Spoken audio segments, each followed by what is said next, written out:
7.8 on a year-on-year basis. What is your own sense, and what sectors need to be prioritized now for us to be able to maintain the 7.8% growth figure? Thank you. Good morning to you also. It definitely stellar numbers, much higher than expectation. It even beat RBI's expectation by a very, and our expectation also by a very wide margin.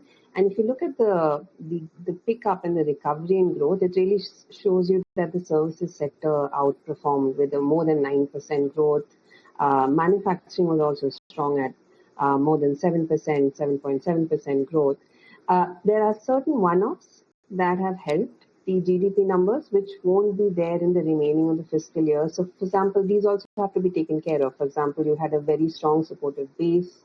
The GDP deflator also played a very large role.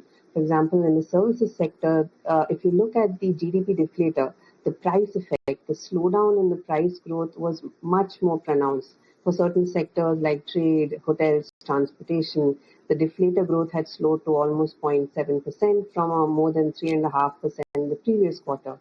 So that also gives a big fill-up to the real numbers. If you look at the nominal GDP, that was more along lines of everyone's expectations. It was around 8.8. It has slowed from more than, I think, 10.5 plus growth in the previous quarter. So that gives you, that is more in line with what we are seeing in the high frequency. For example, the high frequency is telling us certain sectors which require support, to answer your question, which is urban, which the fiscal side is beginning to address. First with the income tax cut. The second is the GST tax cut, which is hopefully likely to be implemented by maybe as early as mid-September or maybe by October, which should help durable consumption. The other one, and the most obvious one, is the export sector because of the Trump tariffs. Certain MSMEs are almost 40 to 50% of our total exports. They are labor intensive. They operate on thin margins. Sectors like textile, leather, footwear, garments, gems and jewelry, which will get impacted by the 50% tariffs. They will need to be, this will be more a fiscal solution, where the government of India will need to provide some support to that sector, ensure credit flow remains to that sector, ensure that they have access to working capital, and also a longer term solution will be trying to diversify away from the US in terms of export market, but that will take a while.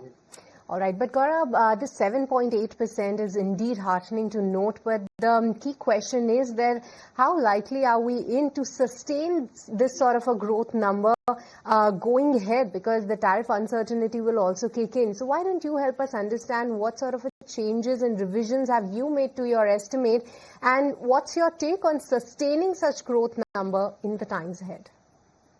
So there were a lot of one-offs which helped Q1. The first one-off was the base effect, which is the maximum Q1, and it will peter out in the remaining of the quarter. The second effect was capital expenditure. Both center and state governments, they've had almost 20% plus capital expenditure, both at the center and state government level in Q1. So there was front loading of capex. Now the government of India as well as the states are facing a sort of a slowdown on the revenue collection. You look at the direct tax collections, they're very subdued, much lower than expectations. The GST tax cut will also add another layer to sort of the revenue drag that both the center and states will face. So the capex will tend to, the expectation is that the capital expenditure will tend to moderate in the second half of FY26. The other one-off was we had a large front loading of exports to the US. In FY26 till July, India's exports to the US grew by almost maybe 20% on a year-on-year basis. There was front loading because we had the pause tariffs of 10%. So that will also tend to soften. So the second half, as per our expectation, the first half growth can be around 7.5%. The second half of the year growth will be around, let's say, 6%. And so overall, still very good numbers. A full year growth is around 6.6, slightly above now what RBI's estimate was at 6.5. Sure. Okay. So 6.6, slightly higher than that RBI estimate. Gaura, we'll be watching out for that. Thanks so much for your time this morning. Thank you. Okay, let's shift focus from macros to equity and take a look at how markets back home and globally have also done the week gone by. Thursday and Friday were slightly negative days coming in for our market.